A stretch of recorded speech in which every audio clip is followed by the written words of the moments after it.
Hello दोस्तों, welcome to study hard learning point. Friends, आज हम एक नया टॉपिक लेके आए हैं आपके लिए, ज्योमेट्री एंड मेंसुरेशन। दोस्तों, ये टॉपिक हर एग्जाम में पूछा जाता है, चाहे वो यूपीएससी का एग्जाम हो, कोई भी कॉम्पिटिटिव एग्जाम हो। इवन ये छोटी क्लासेस का भी टॉपिक है, 8th क्लास में, 10th क्लास में जो बोर्ड्स की एग्जाम होती है उनमें भी पूछा जाता है। तो इस टॉपिक को, ज्योमेट्री एंड मेंसुरेशन, इस टॉपिक को दोस्तों हमने 5 पार्ट्स में डिवाइड किया है। सबसे पहले जो हम डिस्कस करेंगे, एंगल्स के बारे में, पैरेलल लाइंस के बारे में और ट्रांसवर्स लाइन के बारे में। एंगल्स में अपन what is acute angle, what is obtuse angle, different type के एंगल्स के बारे में डिस्कस करेंगे दोस्तों। पैरेलल लाइंस क्या होती हैं, उनके बीच में जब ट्रांसवर्स लाइन निकलती है तो कौन कौन से एंगल्स बनते हैं, उनमें क्या रिलेशनशिप होता है आपस में, that also we will discuss. इसके अलावा सेकंड पॉइंट में अपन डिस्कस करेंगे दोस्तों ट्रायंगल्स के बारे में और क्वाड्रिलेटरल्स के बारे में। ट्रायंगल्स की प्रॉपर्टी कौन कौन सी होती है, कितने टाइप्स के ट्रायंगल्स होते हैं और उनका एरिया किस तरीके से कैलकुलेट किया जाता है। सिमिलरली क्वाड्रिलेटरल्स में भी हम ये चीज डिस्कस करेंगे कि कौन कौन से क्वाड्रिलेटरल्स होते हैं, उनका किस तरीके से एरिया कैलकुलेट किया जाता है। मेंसुरेशन और सॉलिड ज्योमेट्री में दोस्तों हम डिस्कस करेंगे क्यूब के बारे में, क्यूबॉइड के बारे में, उनका एरिया, उनका वॉल्यूम किस तरीके से कैलकुलेट किया जाता है, और अलग कॉन्सेप्ट टाइप के कॉन्सेप्चुअल जो क्वेश्चंस कॉम्पिटिटिव एग्जाम में आते हैं उनको भी अपन डिस्कस करेंगे। इसके बाद में अपन डिस्कस करेंगे सर्कल और इसकी प्रॉपर्टीज के बारे में। सर्कल क्या होता है, उसका एरिया किस तरीके से कैलकुलेट करते हैं, पेरीमीटर उसकी किस तरीके से कैलकुलेट करते हैं, कॉर्ड क्या होता है, कॉर्ड के थ्रू कौन कौन सी अलग अलग प्रॉपर्टीज जनरेट होती हैं सर्कल्स में, वो भी अपन डिस्कस करेंगे। इसके बाद में फिर अपन ट्रिग्नोमेट्री की टर्म्स में आ जाएंगे, कोसाइन, साइन, टेंजेंट, कोसाइन, सेक, इस टाइप के फॉर्मूलेज, और इसके अलावा आपकी ट्रिग्नोमेट्री टेबल्स किस तरीके से जनरेट की जाती है वो भी अपन डिस्कस करेंगे। तो डिफरेंट डिफरेंट क्वेश्चंस को अपन सॉल्व करेंगे जो भी कॉम्पिटिटिव एग्जाम्स के पॉइंट ऑफ व्यू से इंपॉर्टेंट हैं। तो दोस्तों चलिए स्टार्ट करते हैं, एंगल्स के बारे में डिस्कस करते हैं, कितने टाइप के एंगल्स होते हैं और किस तरीके से उनको मेजर किया जाता है। तो दोस्तों चलिए देखते हैं डिफरेंट टाइप्स के एंगल्स कौन कौन से होते हैं। Acute angle, obtuse angle, right angle, supplementary angle, complementary angles. तो दोस्तों सबसे पहले बात करके एंगल क्या होता है। एंगल होता है कि दो लाइन जब एक पॉइंट पे जाके मिलती हैं तो कुछ एंगल्स बनाती हैं। एक्यूट एंगल, जिस एंगल की वैल्यू 90 डिग्री से कम हो। मान लीजिए अपन ने ये एक एंगल बना दिया है ये, तो इस एंगल में आप देखोगे दोस्तों 90 डिग्री से कम है। मान लीजिए इसकी वैल्यू, इस एंगल की वैल्यू मान लीजिए 60 डिग्री है, तो ये क्या कहलाएगा, एक्यूट एंगल। ऑब्ट्यूज एंगल की बात करें तो 90 डिग्री से लेके 180 डिग्री। तो 90 डिग्री दोस्तों, सपोज ये आपका एक लाइन मैंने स्ट्रेट लाइन खींची और ये 90 डिग्री का एंगल हो गया, तो इससे ज्यादा ये मान लीजिए मैंने 120 डिग्री का एंगल बना दिया, तो 120 डिग्री का एंगल क्या कहलाएगा, ऑब्ट्यूज एंगल कहलाएगा। तो फ्रेंड्स राइट एंगल क्या होगा, राइट एंगल केवल आपके 90 डिग्री का जो एंगल होता है, थीटा की वैल्यू अगर 90 डिग्री है उसे हम बोलेंगे राइट एंगल। सप्लीमेंट्री एंगल्स दोस्तों क्या होते हैं, सप्लीमेंट्री एंगल्स एक स्ट्रेट लाइन पे बनते हैं। मान लीजिए एक क्रॉस लाइन आपने बना दी, तो इन दोनों एंगल्स की वैल्यू मान लीजिए ये आपका 130 डिग्री है और ये आपका 70 डिग्री, दोनों का योग क्या होता है, 180 डिग्री के बराबर होता है। मान लीजिए ये एंगल ए है और ये एंगल बी है, तो angle A plus angle B is equal to 180 degree अगर हो रहा है, तो these are known as supplementary angles. A का सप्लीमेंट्री बी और बी का सप्लीमेंट्री ए।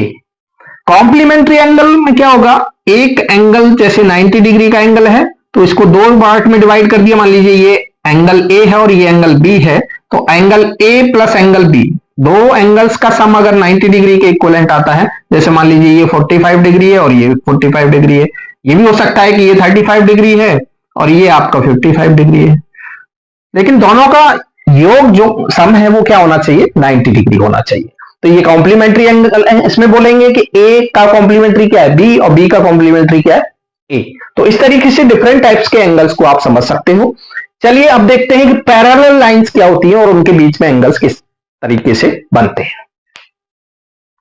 दोस्तों अब देखते हैं पैरेलल लाइंस और ट्रांसवर्स लाइन क्या होती हैं दोस्तों, और इनके बीच में जो एंगल्स बनते हैं उनके बीच में आपस में रिलेशनशिप क्या होता है और क्या कहलाते हैं वो एंगल्स।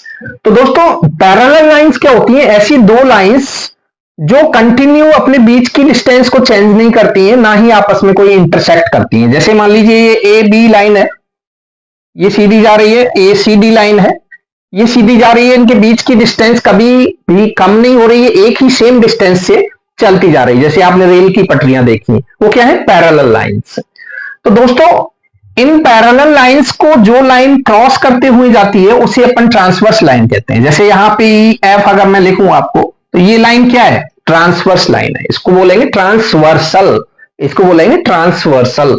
तो दोस्तों यहां पे जो मैं एंगल्स मैंने बनाए हैं, पैरेलल लाइन को क्रॉस करती हुई जो लाइन जा रही है ट्रांसवर्सल लाइन, उसके साथ जो एंगल्स बन रहे हैं उनको मैंने डिनोट किया है 1 2 3 4 5 6 7 8।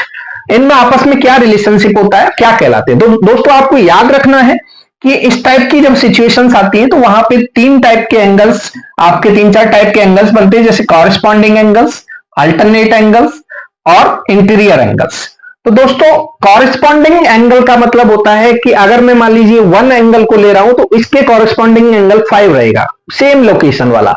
यहां पे देखिए एक लोकेशन यहां पे बन रही है तो एक लोकेशन सेम ऐसी बन रही है, तो ये दोनों एंगल्स क्या कहलाएंगे, कॉरेस्पॉन्डिंग। जैसे 2 और 6, और ऐसे ही 3 और 7, 4 और 8, ये सेम लोकेशंस पे बन रहे हैं तो इनको कॉरेस्पॉन्डिंग एंगल्स बोलते हैं। अल्टरनेट एंगल का मतलब है कि ट्रांसवर्स लाइन के दोनों तरफ सेम लोकेशंस पे, जैसे आपने बात करें अपन 1 4 और 6, 4 और 6 की बात करें तो ये आपस में क्या है, अल्टरनेट एंगल्स है। चलिए देखते हैं इनमें क्या रिलेशनशिप होता है। कॉरेस्पॉन्डिंग एंगल की बात करें दोस्तों, तो कॉरेस्पॉन्डिंग एंगल जैसे मैंने आपको बताया 1 और 5, अगर ये 1 और 5 कॉरेस्पॉन्डिंग एंगल है और एक रेखा इनको काटते हुए ट्रांसवर्सल जा रही है तो 1 और 5 इक्वल होते हैं। ऐसे ही यहाँ पे 2 और 6 भी कॉरेस्पॉन्डिंग एंगल है तो angle 2 will be equal to angle 6। ऐसे ही 4 और 8, 4 देखिए यहाँ पे बन रहा है और ऐसे ही सेम लोकेशन पे 8 बन रहा है इससे, तो angle 4 equal to angle 8, angle 3 equal to angle 7। तो ऑल द कॉरेस्पॉन्डिंग एंगल जब भी व्हेनेवर पैरेलल लाइन को कोई ट्रांसवर्सल लाइन काटती है तो हमेशा कॉरेस्पॉन्डिंग एंगल्स, जैसे 1 इक्वल टू 5 के, angle 2, angle 6, angle 4, angle 8, angle 3, angle 7, all are equal to each other. Alternate angle की बात करें दोस्तों, अल्टरनेट और इंटीरियर, इंटीरियर मतलब पैरेलल लाइंस के अंदर, तो पैरेलल लाइंस के अंदर अल्टरनेटिव, अल्टरनेटिव का मतलब है ट्रांसवर्स लाइन के दोनों तरफ। तो जैसे 4 है और 6 है, ये दोनों भी इक्वल होंगे, एंगल 3 एंगल 5 के इक्वल होगा, तो angle 4 equal to angle 6, angle 3 equal to angle 5, ये आपको ध्यान रखना है। अल्टरनेट एक्सटीरियर एंगल्स भी इक्वल होते हैं। अल्टरनेट एक्सटीरियर एंगल की बात करें, देखिए यहाँ पे ये ट्रांसवर्स लाइन जा रही है, एक्सटीरियर मतलब इन पैरेलल साइड्स के बाहर, तो angle 2 will be equal to angle 8, angle 1 will be equal to angle 7। इसी तरीके से इंटीरियर एंगल्स, ये चीज देखिए ये भी आपको याद रखने की जरूरत है कि इंटीरियर एंगल्स एक ट्रांसवर्सल लाइन के सेम साइड में अगर इंटीरियर एंगल बन रहे हैं तो उन दोनों का सम क्या होता है, 180 डिग्री के इक्वलेंट होता है। जैसे ये मान लीजिए ट्रांसवर्स लाइन जा रही है और ये पैरेलल लाइन के एक ही तरफ, जैसे एंगल 4 और एंगल 5, ये क्या है, एक ही तरफ बन रहे हैं इंटीरियर एंगल्स, तो इन दोनों का सम क्या होगा, angle 4 equal to angle 5 will be 180 degree, and similarly angle 3 and angle 6 का दोनों का सम करेंगे तो अपन कितना आएगा, 180 डिग्री। तो ये दोस्तों पैरेलल लाइंस, ट्रांसवर्स लाइन किसे कहते हैं, इनके बीच में जो भी एंगल्स बनते हैं कट करते हुए, उन एंगल्स में आपस में क्या रिलेशनशिप होता है, ये चीज आपको विशेष रूप से ध्यान रखने की जरूरत है। इस टाइप के क्वेश्चन हर एग्जाम्स में पूछे जाते हैं, इनके बीच में रिलेशनशिप आपको याद रखना चाहिए। चलिए आगे बढ़ते हैं दोस्तों। नेक्स्ट टॉपिक है अपना पॉलीगॉन्स।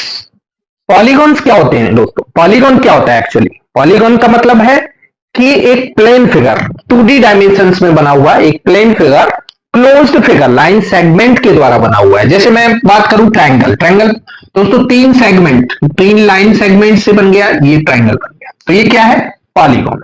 रेक्टेंगल आपने सुना है, रेक्टेंगल।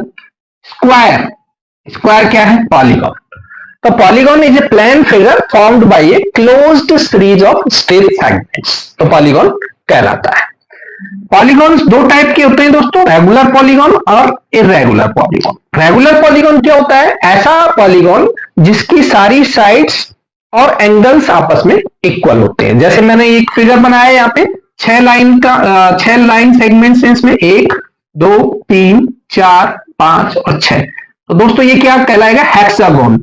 हेक्सागोन है। अगर इसकी तो सारी साइड्स आपस में इक्वल है तो इसे क्या कहेंगे अपन?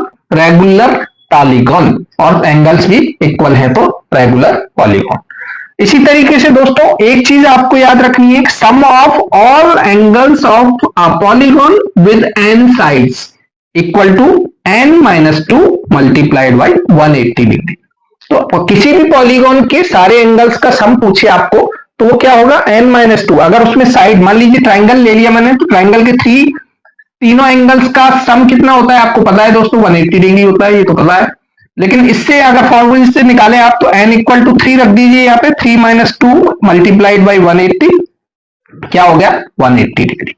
तो इस तरीके से आप पेंटागन में भी निकाल सकते हो, n इक्वल टू 5 रखिए, हेक्सागन में n इक्वल टू 6 रखिए। दूसरी चीज और क्या याद रखनी है आपको पॉलीगॉन्स में? पॉलीगॉन्स के एक्सटीरियर एंगल, इस साइड को आगे बढ़ाया तो दूसरी साइड के साथ में जो एंगल, दूसरी साइड को आगे बढ़ाया तो तीसरी साइड के साथ एंगल, इस तरीके से बाहर जो बने हुए एंगल से साइड से उनको कहते हैं एक्सटीरियर एंगल। और एक्सटीरियर एंगल्स को सभी का सम जो होता है वो 360 डिग्री के बराबर होता है एक पॉलीगॉन में। तो ये दो प्रॉपर्टीज आपको याद रखनी है पॉलीगॉन्स की। दोस्तों आज हमने जो डिस्कस किया है पॉलीगॉन्स के बारे में, डिस्कस किया है एंगल्स के बारे में, डिस्कस किया है पैरेलल लाइन, और पैरेलल लाइन से गुजरती हुई एक कट्स करती हुई जो लाइन है उस लाइन के बारे में भी अपन ने डिस्कस किया, जिसको ट्रांसवर्सल लाइन बोलते हैं। तो दोस्तों आज का वीडियो आपको अच्छा लगा, लाइक करें, हमारे चैनल को सब्सक्राइब करें और बने रहिए हमारे साथ। नेक्स्ट जो टॉपिक हमने बताए उनको अपन नेक्स्ट वीडियो में हम कवर करेंगे धीरे धीरे।